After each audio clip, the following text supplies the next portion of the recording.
Hello everyone, my name is RK और आप देख रहे हैं हमारा यूट्यूब चैनल माय स्टोरी। दोस्तों, अगर आप हमारे चैनल पर नए हैं तो प्लीज़ हमारे चैनल को सब्सक्राइब कर लें और बेल आइकन प्रेस कर दें। एक बार की बात है, 3 साधु एक साथ एक गांव में पहुंचे। उन साधुओं के चेहरे पर एक अलग ही तेज दिख रहा था। उनको देखकर ऐसा प्रतीत होता था मानो जैसे कोई देवता साधु के रूप में आया हो।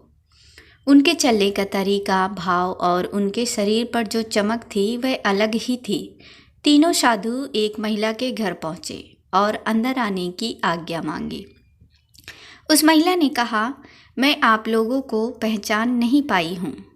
आप लोग किस उद्देश्य से मेरे घर आए हैं और मैं आपकी क्या सेवा कर सकती हूँ? साधुओं ने कहा कि हम आपके यहाँ आना चाहते हैं। हमारे नाम इस प्रकार हैं। मुझे धन कहते हैं, इन्हें सफलता और इन्हें प्रेम कहते हैं।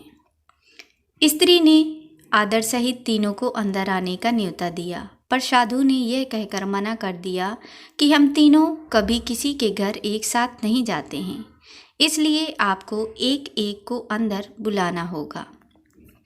आप पहले अपने पति से विचार विमर्श कर लें, उसके बाद हम अंदर आने का न्योता दें।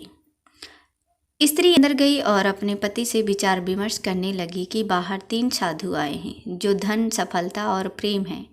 आप बताइए किसको अंदर आने का निमंत्रण देना है? उसके पति ने कहा कि हम धन को आमंत्रण देते हैं और पत्नी इस बात पर अड़ गई कि हम सफलता को आमंत्रण देते हैं। अगर सफलता को निमंत्रण देंगे तो धन अपने आप आ जाएगा।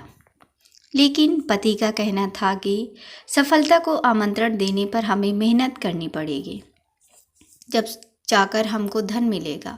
बहुत देर तक उनकी बहस चली, पर वह किसी नतीजे पर नहीं पहुँचे और उन्होंने यह निर्णय किया कि धन और सफलता दोनों को एक साथ निमंत्रण देंगे। जिसमें से जो आना चाहेगा हम उसको अंदर ले लेंगे। जैसा तय हुआ था, पत्नी ने बाहर आकर वैसा ही कहा कि धन और सफलता में से जो अंदर आना चाहे हमें उनका सत्कार करने के लिए तैयार है। स्त्री की यह बात सुनकर तीनों साधु जाने लगे। स्त्री ने आगे बढ़कर उन साधुओं से पूछा, आखिर आप लोग क्यों जा रहे हैं? हमसे आखिर क्या गलती हो गई? साधु ने बड़ी विनम्रता से कहा, हम उसी घर में प्रवेश करते हैं जिस घर में सबसे पहले प्रेम को दावत दी जाती है, और जो लोग लालच में आकर सफलता और धन को पहले बुलाते हैं, हम उनके घर में कभी कदम नहीं रखते। इस प्रकार तीनों साधु वहाँ से चले जाते हैं। दोस्तों, इस कहानी से हमें शिक्षा मिलती है कि हमें कभी लालच नहीं करना चाहिए और हमेशा प्रेम को महत्व देना चाहिए।